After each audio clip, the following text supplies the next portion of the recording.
सावधान, 24 घंटे अहम 65 km स्पीड से आ रहा चक्रवाती तूफान, इन राज्यों में भारी बारिश का अलर्ट। नई दिल्ली, भारत मौसम विज्ञान विभाग (IMD) ने ताज़ा बुलेटिन में कहा है कि मलेशिया और उससे सटे मलक्का स्ट्रेट के ऊपर बना निम्न दबाव का क्षेत्र लगातार मजबूत होता जा रहा है और धीरे धीरे बंगाल की खाड़ी की ओर बढ़ रहा है। IMD ने कहा है कि कोमोरिन और दक्षिण पश्चिम बंगाल की खाड़ी और श्रीलंका के आसपास के इलाकों में 25 नवंबर के आसपास इसकी वजह से एक निम्न दबाव का क्षेत्र बनने की संभावना है। विभाग के मुताबिक अगले 24 घंटों में इसके दक्षिणी अंडमान सागर के ऊपर एक अवदाब में बदलने की बहुत संभावना है। इसके बाद यह सिस्टम 26 नवंबर के आसपास चक्रवात सेन्यार, साइक्लोन सेन्यार का रूप ले सकता है।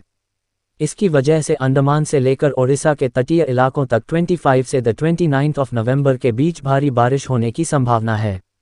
IMD ने कहा है कि यह निम्न दबाव का क्षेत्र लगातार पश्चिम उत्तर और उत्तर दिशा में आगे बढ़ रहा है, जिसके अगले 48 घंटों में दक्षिण बंगाल की खाड़ी के ऊपर एक चक्रवाती तूफान में तब्दील होने की संभावना है। विभाग के मुताबिक इसकी वजह से अंडमान और निकोबार द्वीप समूह में 25 से 29 नवंबर के दौरान भारी से बहुत भारी वर्षा होने की संभावना है, जबकि तमिलनाडु में 25 से 27 के दौरान, केरल और माहे में 24 से 26, लक्षद्वीप में 24, तटीय आंध्र प्रदेश में 29 नवंबर को भारी वर्षा होने की बहुत संभावना है और तमिलनाडु में 24 और 28 30 नवंबर को तटीय आंध्र प्रदेश और यनम में 30 नवंबर को बहुत भारी वर्षा होने की संभावना है। इस दौरान हवाएं 65 से 100 किलोमीटर प्रति घंटे की स्पीड से चल सकती हैं और मूसलाधार बारिश हो सकती है। 24 घंटों में चक्रवाती तूफान बन जाएगा। मौसम विभाग ने कहा है कि दक्षिणी बंगाल की खाड़ी के ऊपर बने निम्न दबाव के क्षेत्र से रविवार को कावेरी डेल्टा, तमिलनाडु के दक्षिणी और दक्षिणी तटीय जिलों में भारी बारिश हुई है और अगले 24 घंटों में ये चक्रवाती तूफान में तब्दील हो जाएगा। IMD ने यह भी कहा है कि मंगलवार से एक नया निम्न दबाव क्षेत्र बनने की भी संभावना है, जिससे उत्तरी पूर्वी मानसून की सक्रियता और बढ़ जाएगी। IMD के मुताबिक दक्षिण पूर्व अरब सागर में निचले क्षोभमंडल में भी एक ऊपरी साइक्लोनिक सर्कुलेशन बना हुआ है। इसकी वजह से दक्षिण के राज्यों में अगले कुछ दिनों में तेज बारिश होने की उम्मीद है। अभी मुख्य भूमि से लगभग 1000 km दूर।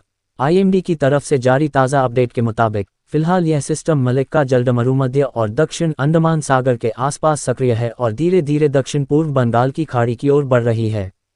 ये सिस्टम अभी मुख्य भूमि से लगभग 1000 किलोमीटर दूर है, इसलिए इसके सटीक रूट और असर के बारे में साफ जानकारी आज शाम तक मिल सकेगी।